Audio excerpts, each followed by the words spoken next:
भगवान वामन द्वारा विराट रूप होकर 2 ही पग से स्वर्ग और पृथ्वी को नाप लेना।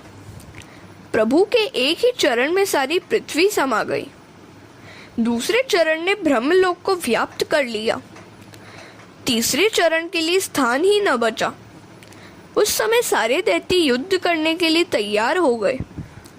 बोले कि हमारे स्वामी को छला जा रहा है, मारो मारो। तो बलि राजा ने उन्हें समझाया कि यह समय प्रतिकूल है, शांत रहो, नहीं तो तुम मारे जाओगे।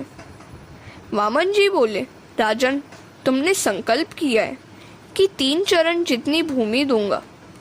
अब मैं तीसरा चरण रखूं तो किधर रखूं? संकल्पानुसार दान न देने वाला मनुष्य नरकवासी होता है। तुम मुझसे छलना कर रहे हो। जरा सोचो तो, इस प्रसंग में कौन किसके साथ छलना कर रहे हैं? भगवान दान लेने आए थे, तब 7 वर्ष के वटुक थे, किंतु दान का संकल्प हो जाने पर विराट बन गए। गणेश पुराण में बलि राजा ने भगवान से पूछा था कि वह निष्पाप है, फिर भी उसके साथ ऐसा छल क्यों किया गया? बलि राजा निष्पाप था, सो भगवान ने उसके साथ युद्ध नहीं किया। ईश्वर निष्पाप है, वे किसी को भी नहीं मारते। मनुष्य का पाप ही उसे मारता है। आपने कपट किया, मुझे पाताल में उतार दिया। क्या यह योग्य है? आप ही निर्णय करें। वामन जी ने उत्तर दिया, तुम पूर्ण निष्पापी नहीं हो। यज्ञ के आरंभ में गणपति पूजा की आज्ञा दी गई तो तुमने इनकार कर दिया था। मैं विष्णु की पूजा करूंगा। गणपति भी तो विष्णु है, किंतु तुम न माने। यह तुम्हारी भेद दृष्टि थी। जब तक अनन्य भक्ति सिद्ध नहीं हो पाई है, तब तक अन्य देवों में भी अपने इष्ट देव का अंश मानकर उन्हें वंदन करो और इष्ट देव से अनन्य भक्ति करो। तुमने शास्त्र की मर्यादा का उल्लंघन किया। तुमने गणपति की पूजा तो की, किंतु पूज्य भाव से नहीं की। गणपति ने मुझसे प्रार्थना की कि मैं तुम्हारे यज्ञ में बाधा डालूं, अतः मैं यहाँ आया हूँ। गणपति महाराज विघ्न हरता भी है और विघ्न करता भी। अब मैं तीसरा चरण कहाँ रखूं? हरे कृष्ण। बलि का आत्मसमर्पण और भगवान का उस पर प्रसन्न होना। भगवान के विराट स्वरूप को देखकर बलि राजा भयभीत हो गए। उस समय सत्व गुण स्वरूपा विंध्यावली कहने लगी, यह सब तो तुम्हारी क्रिया भूमि है। इस शरीर पर भी जब जीव का अधिकार नहीं है, तो संपत्ति और संतति पर तो कैसे हो सकता है? शरीर मिट्टी से ही तो बना हुआ है। जीव व्यर्थ ही ऐसा मान बैठता है कि शरीर, संपत्ति आदि मेरी अपनी है। वास्तव में ऐसा नहीं है।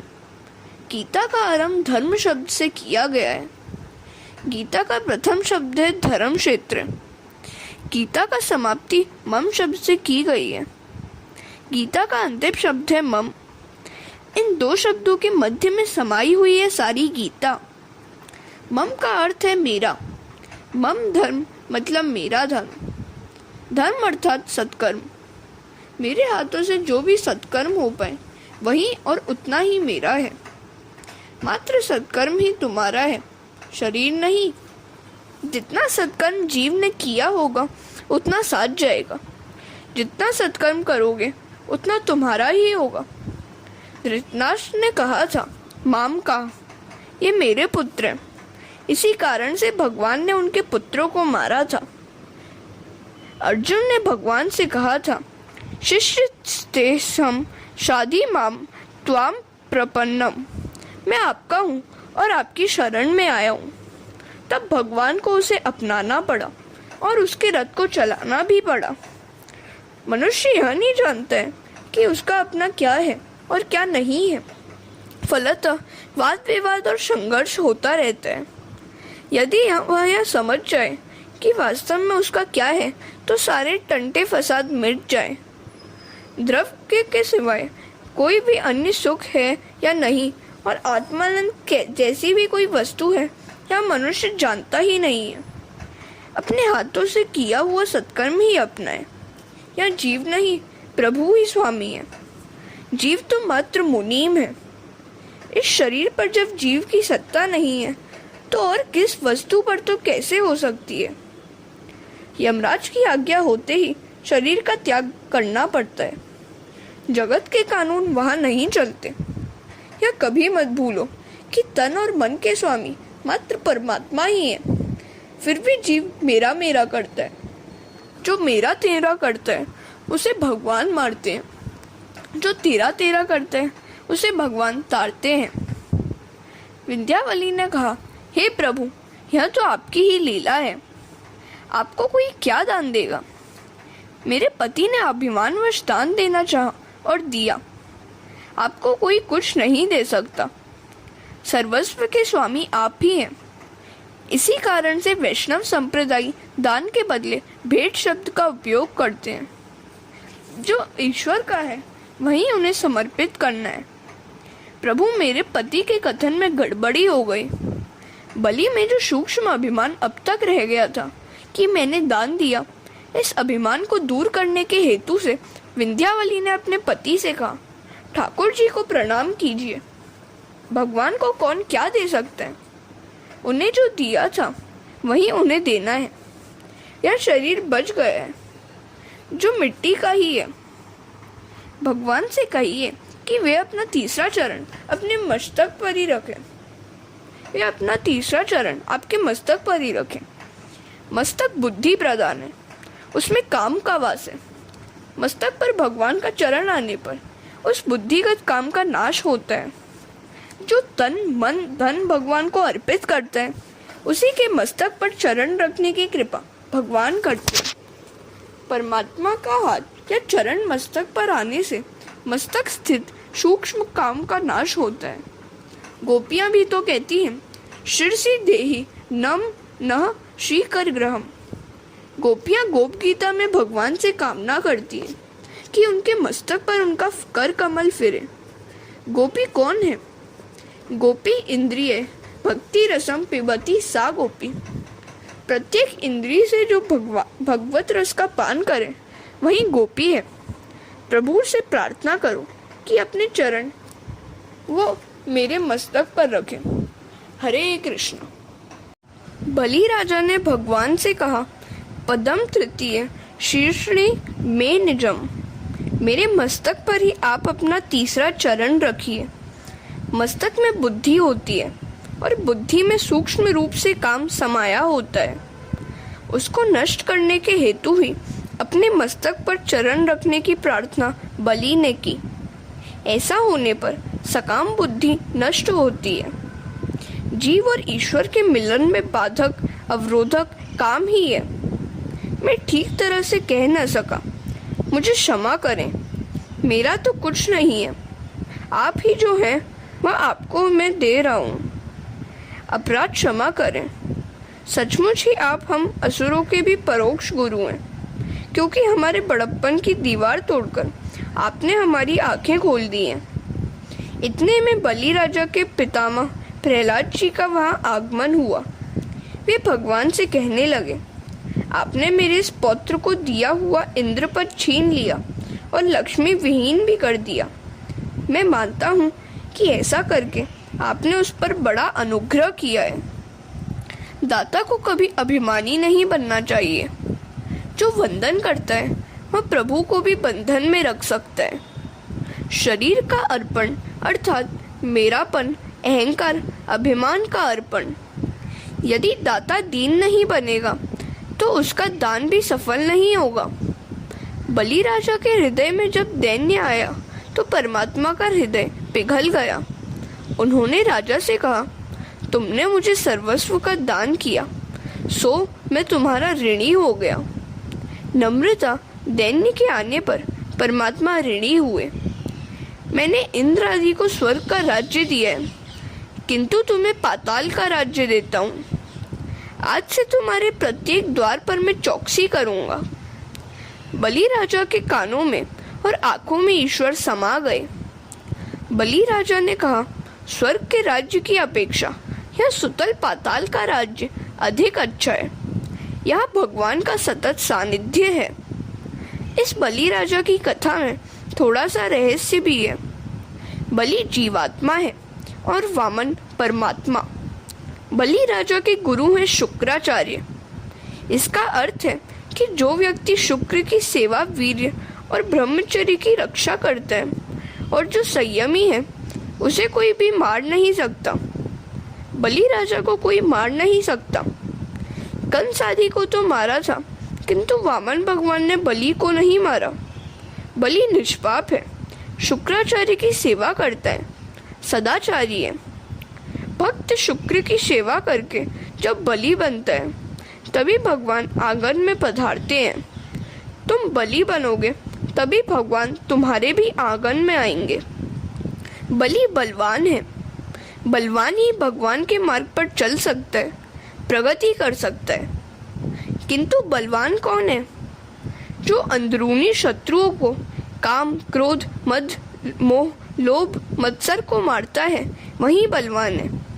जीवात्मा बलि जब बलवान बनता है तो उसके द्वार पर भगवान आ खड़े हो जाते हैं। शारीरिक, बौद्धिक और ज्ञान बल की अपेक्षा प्रेम बल अधिक श्रेष्ठ है। प्रेम बल के सामने अन्य सभी बल गौण है। बलि वही है जो एक प्रभु के साथ ही प्रेम करता है। सभी बलों की अपेक्षा प्रेम बल श्रेष्ठ होने के कारण तुम परमात्मा के साथ ही प्रेम करो। द्रव्य बल से प्रभु को जीता नहीं जा सकता, प्रेम बल से परमात्मा को जीता जा सकता है। हरे कृष्ण। यदि परमात्मा के साथ प्रेम करना है तो जगत के पदार्थों के प्रति प्रेम को छोड़ना होगा। परमात्मा के साथ तभी प्रेम हो सकता है कि जब जीव के पदार्थों का प्रेम छोड़ता है। परमात्मा के साथ प्रेम करोगे और संयम बढ़ाओगे, तभी तुम बलि बन पाओगे। तभी वामन बनकर भगवान तुम्हारे यहाँ आएंगे। भगवान को मांगते हुए संकोच हो रहा था, अतः वामन बनकर आए थे। जीव प्रेम भाव बढ़ाए तो भगवान वटुक बनकर, निर्बल से बनकर आंगन में आते हैं। कोई एक स्त्री कथा सुनने के लिए चली। मार्ग में उसका बालक रोने लगा। माता ने उसे कुछ खिलौने दिए, पर फिर भी वह रोता ही रहा। माता का आंचल खींचने लगा और कथा में जाने से रोकने लगा। बालक के प्रेम में माता दुर्बल हो गई, अतः वह स्त्री कथा में नहीं गई। वही बालक युवक बना, विवाहित भी हो गया और माता का प्रेम भी भूल गया, और माता का प्रेम भी समय के साथ साथ कुछ कम सा हो गया। अब युवक माता को कथा में जाने से रोकता तो माता नहीं मानती। वह कहती कि अब तुम्हें मुझ पर वहाँ प्रेम नहीं है। युवक जब बालक था तो उस पर माता का पूरा पूरा प्रेम था। तुम प्रेम बल बढ़ाओगे और बलि बनोगे तो परमात्मा तुम्हारे आंगन में पधारेंगे। जो सदाचार पूर्ण और संयमित जीवन जीता है, उसके घर ही भगवान भिक्षा मांगने जाते हैं। परमात्मा जब द्वार पर पधारते हैं तो 3 वस्तुएं मांगते हैं।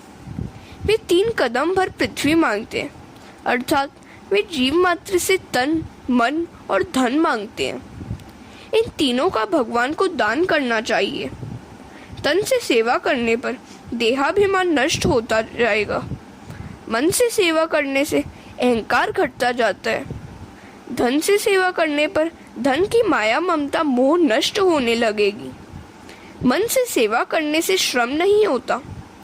तन, मन, धन भगवान को देने पर ही रास लीला में स्थान मिलता है। जीव और ब्रह्म का मिलन होता है। अतः इन तीनों से भगवान की सेवा करो। सभी वस्तुएं भगवान ही की है और उन्हीं को अर्पण करनी है। उन्हीं का दिया हुआ उन्हें देना है। त्वदीयम वस्तु गोविंदम तुभ्यमेव समर्पय।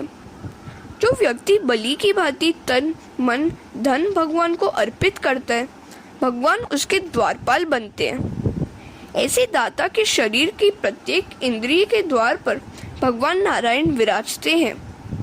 उसकी रक्षा भगवान करते हैं। ये इंद्रिय शरीर के द्वार हैं। इन सभी के द्वार पर राम का पहरा होगा तो काम अंदर नहीं जा सकेगा। 3 चरण पृथ्वी का एक और भी अर्थ है। सत्व, रज और तम, इन तीनों गुणों को भगवान को अर्पण कर दो। शरीर से ईश्वर सेवा करने से तमोगुण घटता जाएगा। ईश्वर सेवा में धन का उपयोग करने से रजोगुण कम होगा। तन और धन दोगे किंतु मन नहीं दोगे तो ईश्वर प्रसन्न नहीं होंगे। तन और धन से तो सेवा की जाए किंतु मन से न की जाए तो प्रभु सेवा में आनंद नहीं आएगा। ईश्वर के साथ मन से संबंध जोड़ना है। मनुष्य अपना सर्वस्व ईश्वर को नहीं देता है, कुछ अपने पास रख छोड़ता है, अतः प्रभु प्रसन्न नहीं होते। सत्वगुण के क्षय के हेतु मन भी ईश्वर को अर्पण करना है। मन को उनकी सेवा में लगाए रखना है। मन विषयों में और तन ठाकुर जी के पास होगा तो काम नहीं बनेगा। सेवा करते हुए आंखों में आंसू आ जाए तो मान लेना कि ठाकुर जी ने कृपा की है। सेवा करने से थकावट दूर होती है। ईश्वर के साथ संबंध हो जाए तो थकावट दूर होती है। ज्ञानी ईश्वर के साथ शरीर से नहीं मन से संबंध जोड़ता है। समर्पणकर्ता को अपने आप को भी समर्पण करना चाहिए। दान देने के बाद बलि राजा ने भगवान को नमन नहीं किया, सो वे अप्रसन्न रहे।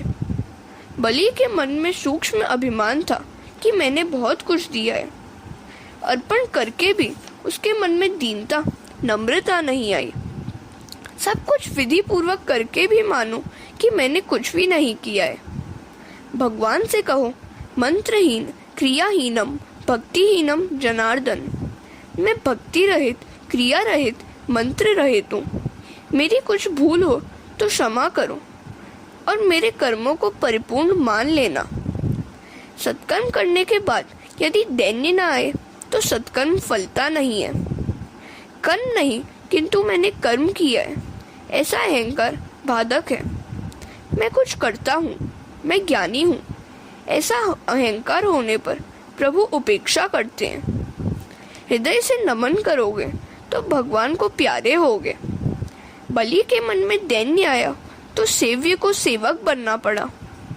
प्रभु द्वारपाल तक बनने को राजी हो गए।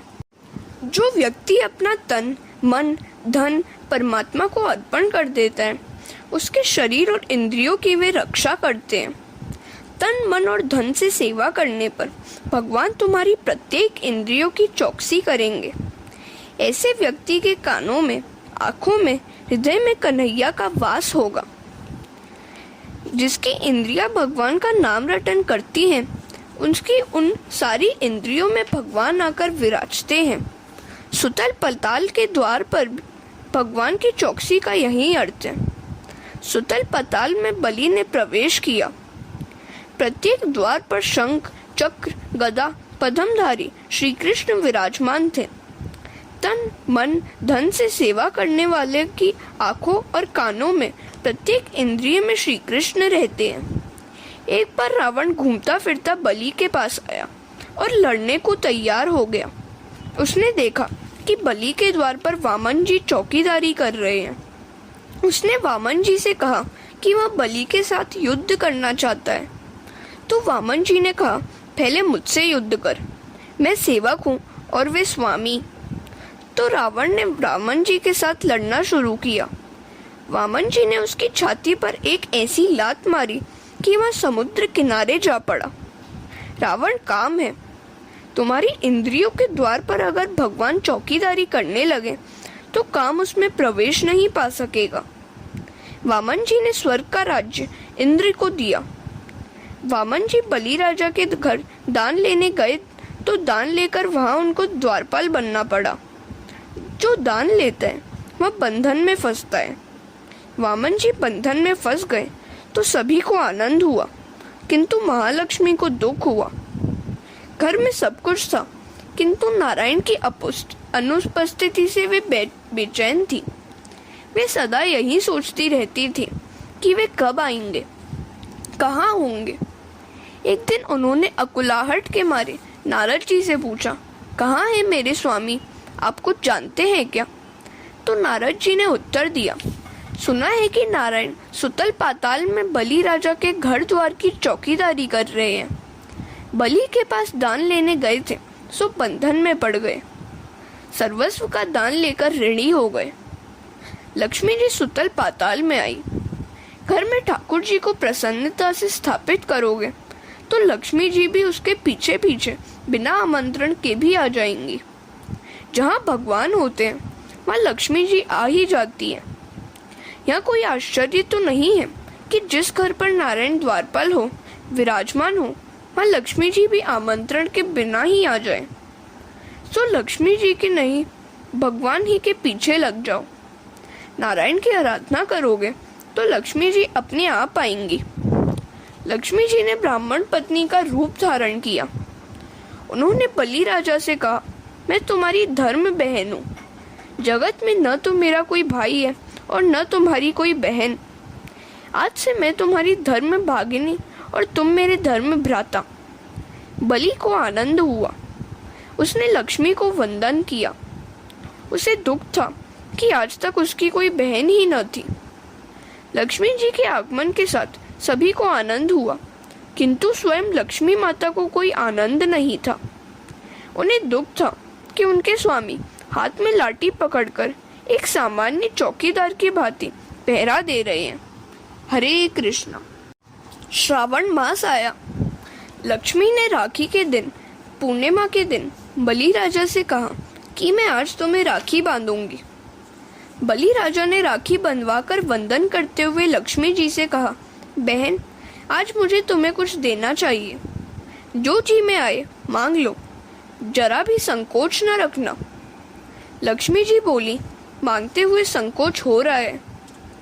बलि राजा ने कहा, आज वही मांग लो जो तुम्हारे घर न हो। लक्ष्मी जी ने कहा, वैसे तो मेरे घर में सब कुछ है, किंतु एक वह नहीं है जिसके के बिना मैं बेचैन हूँ। मुझे और कुछ नहीं चाहिए। अपने द्वारपाल को ही मुझे दे दो, तुम उन्हें मुक्त कर दो। बलि राजा ने कहा, क्यों, क्या यह तुम्हारा कोई रिश्तेदार है क्या? लक्ष्मी जी ने कहा, ये तो मेरे नारायण हैं, मेरे सर्वस्व हैं और नारायण चतुर्भुज स्वरूप में प्रकट हुए।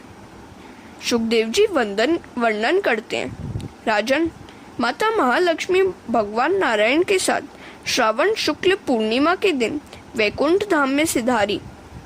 इसी की स्मृति में रामानुजाचार्य पंथ के मंदिरों में इस दिन पाटोत्सव मनाने की प्रणाली चली आई है और इस प्रकार लक्ष्मी जी ने दान से बद्ध नारायण को मुक्त किया।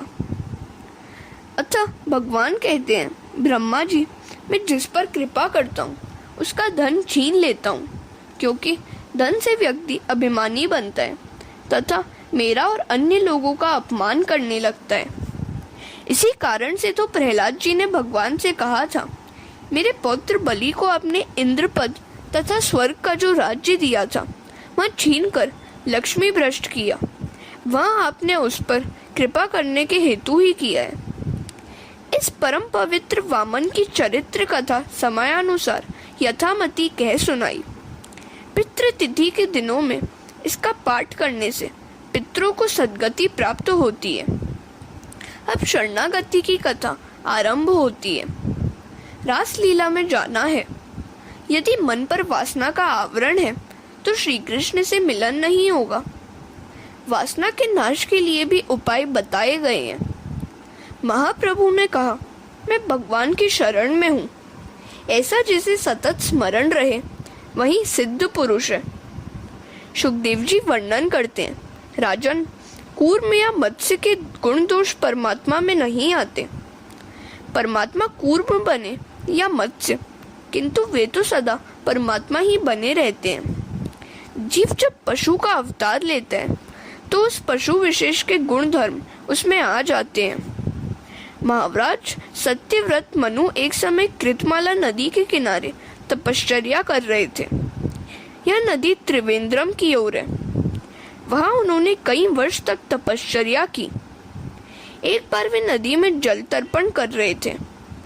ऋषि तर्पण से बुद्धि शुद्ध होती है। भारत धर्म प्रधान देश है। ऋषियों का स्मरण करने से दिव्य संस्कार हमारे हृदय में अवतीर्ण होते हैं। आज तो शिक्षा में धर्म का कोई स्थान ही नहीं है। हरे कृष्ण। हनुमान जी का मिलना, सुग्रीव से मैत्री एवं बाली मरण। जब तक हनुमान जी सिफारिश नहीं करते हैं तब तक रामचंद्र अपना नहीं बनाते। परमात्मा जीव मात्र के सच्चे मित्र हैं। ईश्वर के साथ मैत्री करने से जीवन सफल होता है। सांसारिक मित्र तो केवल इसी जगत में सुख दे सकता है, किंतु परलोक और अंतलोक में सुख नहीं दे सकता। जीव यदि ईश्वर से मैत्री करे तो वे उसे अपना लेते हैं, वे उसे भी ईश्वर बनाते हैं। वे तो अति उदार हैं। वे जब देने पर आते हैं तब बहुत उदार होकर देते हैं।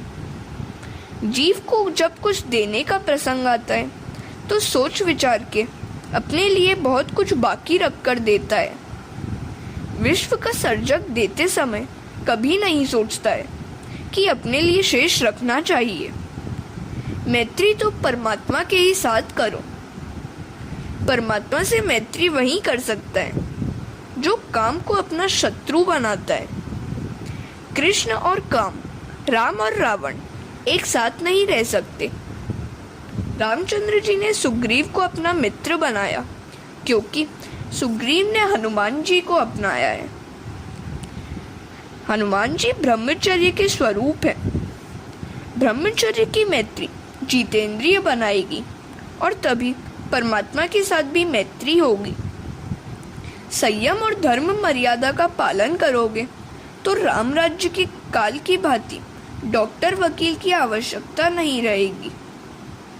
हनुमान जी को जो अपना मित्र नहीं बनाता है उसे राम भी अपना मित्र नहीं बनाते हैं। परमात्मा से प्रेम किए बिना जीवन सुंदर नहीं हो पाता। प्रेम किए बिना मनुष्य जी नहीं सकता। कोई धन से, कोई स्त्री से, कोई बालकों से प्रेम करता है, किंतु प्रेम करने योग्य तो एक परमात्मा ही है। परमात्मा के सिवाय अन्य किसी भी व्यक्ति के साथ किया गया प्रेम जीव को अंत में रुलाता ही है। जगत अपूर्ण है और जीव भी अपूर्ण है। परमात्मा के साथ मैत्री होने पर ही जीवन परिपूर्ण हो पाता है।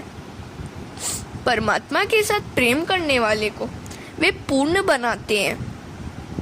ईश्वर उसी को मिलते हैं जो उनसे पूर्णतः प्रेम करते हैं। वैसे व्यक्ति ही प्रभु को अपना मानते हैं। ईश्वर के साथ प्रेम करना है तो दूसरों का प्रेम छोड़ना पड़ेगा। लौकिक प्रेम को धीरे धीरे कम करते जाओ और प्रभु के साथ प्रेम बढ़ाते जाओ। हनुमान जी के पूछने पर राम जी ने अपना परिचय दिया। हनुमान जी ने प्रणाम करके स्तुति की और कहा, इस पर्वत पर वानर राज सुग्रीव रहते हैं, उनके साथ मैत्री कीजिए, वे आपके दास हैं। और तभी सब सुग्रीव के पास आए। राम जी ने सुग्रीव से पूछा, तुम इतने दुखी क्यों दिखाई देते हो? सुग्रीव ने कहा, मेरे भाई बाली ने मेरी धन संपत्ति और पत्नी छीनकर मुझे घर से बाहर निकाल दिया है। जो मित्र के दुख से दुखी होता है वही सच्चा मित्र है। हरे कृष्ण। सुग्रीव और बाली के बीच युद्ध हुआ। राम सुग्रीव के पक्ष में थे। उन्होंने एक वृक्ष की आड़ लेकर बाली पर तीर छोड़ा तो बाली ने कहा, अवगुण कवनु नाथ मोहि मारा। आपने तो धर्म की रक्षा के हेतु अवतार धारण किया है। मैंने तो कोई अपराध किया नहीं, फिर भी आप मेरा वध क्यों करना चाहते हैं? धर्म की रक्षा के हेतु अवतार धारण करके भी आपने अधर्माचरण किया है। रामचंद्र जी ने कहा, बाली, अपना दोष तू देखता नहीं है और मुझ पर ही दोष लगाए जा रहा है। भाभी, बहन, पुत्रवधू और अपनी कन्या एक समान है, फिर भी तुमने अपने भाई की पत्नी पर कुदृष्टि डाली, सो तू महापापी है। अतः तेरा उद्धार करने के लिए ही तेरा वध कर रहा हूँ। स्वदोष के दर्शन के बिना ईश्वर के दर्शन नहीं हो पाते। परदोष दर्शन परमात्मा के दर्शन में बाधा रूप है। बाली कहने लगा, प्रभु, यदि मैं पापी हूँ तो मुझे बताइए कि कौन से ग्रंथ में ऐसा लिखा हुआ है कि पापी को भी आपके दर्शन का लाभ हो सकता है।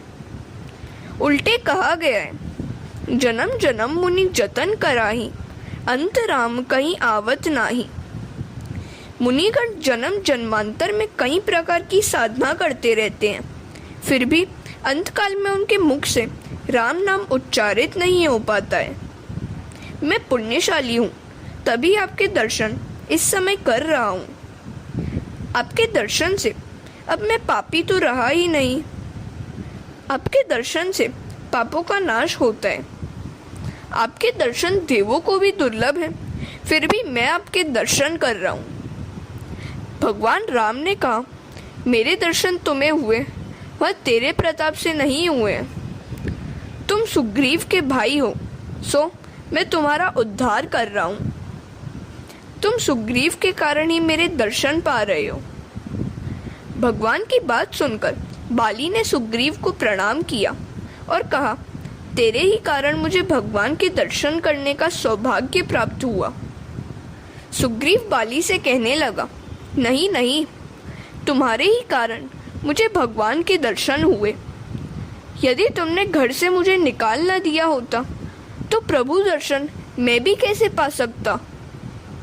बाली देह छोड़ रहा था, सो सुग्रीव ने भगवान से प्रार्थना की कि मेरे भाई के पाप को क्षमा कीजिए।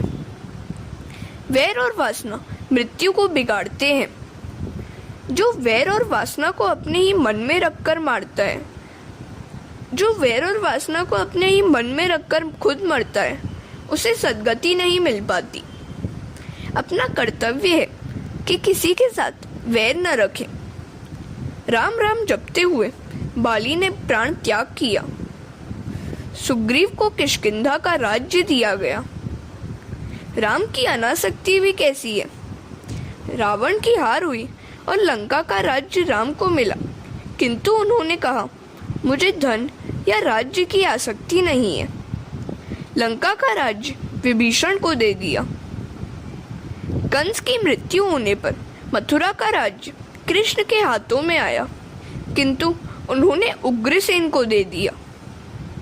राम और कृष्ण जैसा बोलते हैं वैसा ही आचरण करते हैं। श्री कृष्ण ने अर्जुन को युद्ध भूमि में 6 शास्त्रों का सार एक ही घंटे में सुनाया था। भगवान का ज्ञान भी कैसा है। अर्जुन ने कहा था, आप जो कहेंगे मैं वही करूँगा। हरे कृष्णा। ज्ञान की शोभा व्याख्यान नहीं, क्रियात्मक भक्ति योग है। राम के समान जग हितार्थी कोई नहीं है। ऐसा भगवान शंकर ने पार्वती से कहा।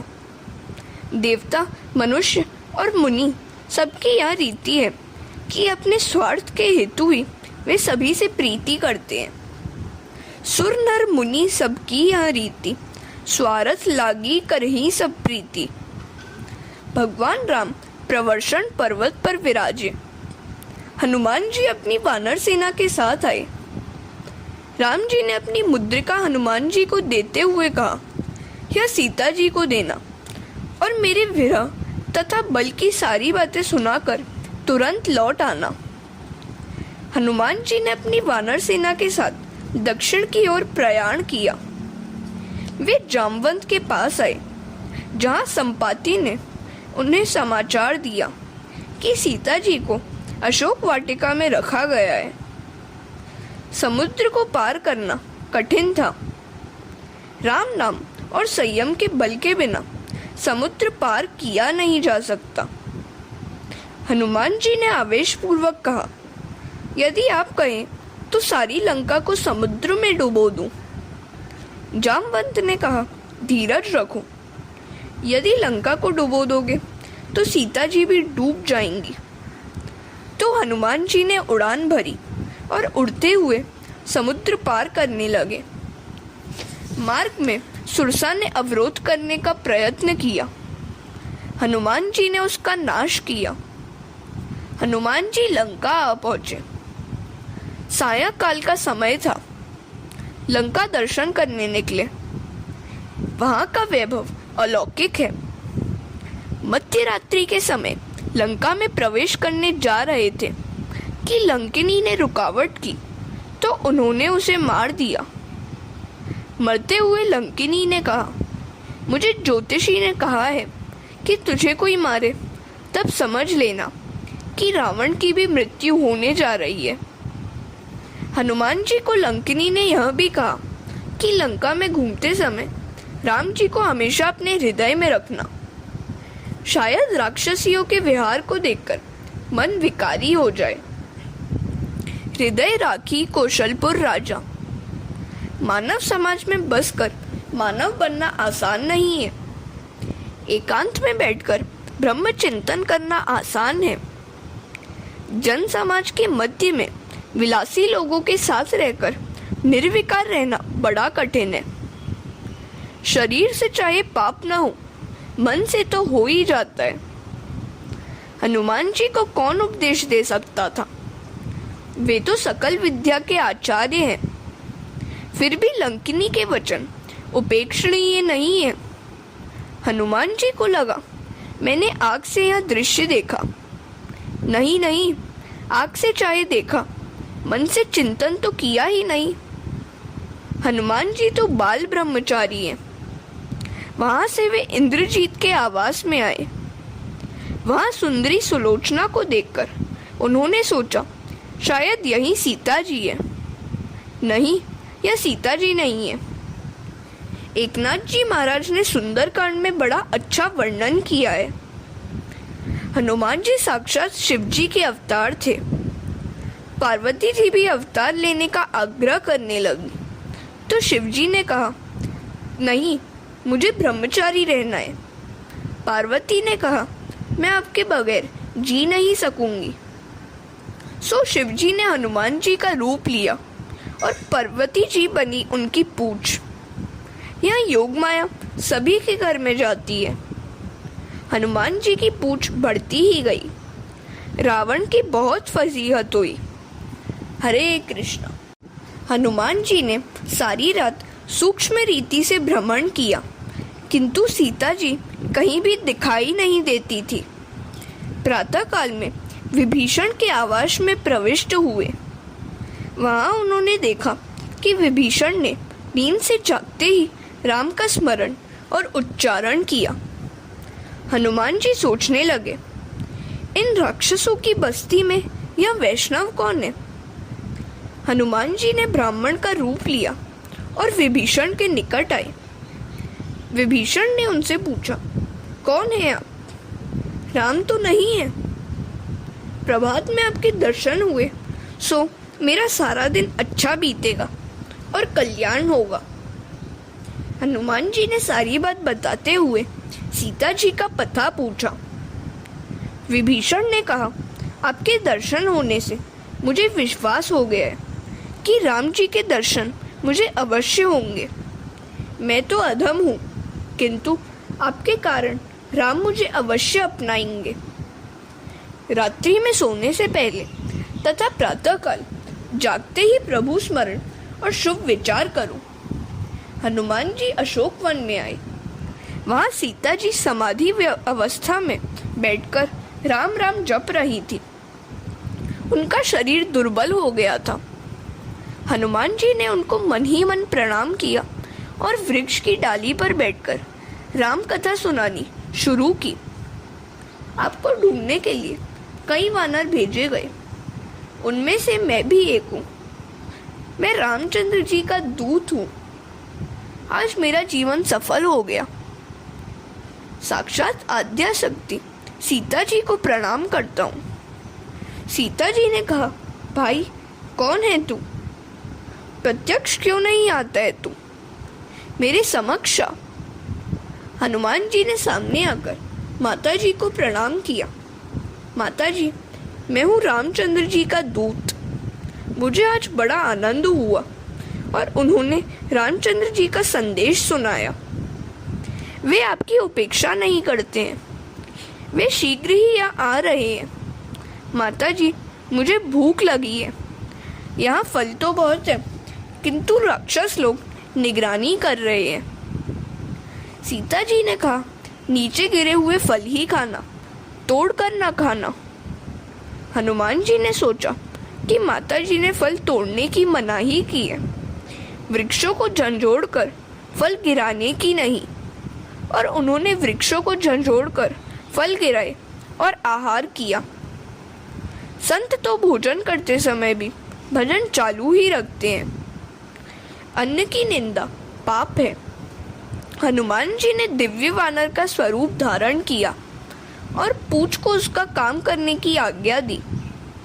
पूछ ने बहुतों को मारा, कई राक्षसियों का संहार किया। इतने में इंद्रजीत ने वहां आकर ब्रह्मास्त्र को छोड़ा। हनुमान जी ने ब्रह्मास्त्र का सम्मान किया। इंद्रजीत हनुमान जी को बांधकर राजसभा में ले आया। रावण ने हनुमान जी से पूछा, ए बंदर, कहाँ से आया है तू? क्यों आया है? हनुमान जी ने कहा, ए दशानन, मैं तो तुम्हें उपदेश देने के लिए आया हूँ। शिवजी को प्रसन्न करने के लिए तू तपस्वी बना था, फिर भी पराई स्त्री सीता जी को बंदी बनाया। रामचंद्र जी की शरण में आ, वे तेरे सभी पाप क्षमा करेंगे। हरे कृष्णा।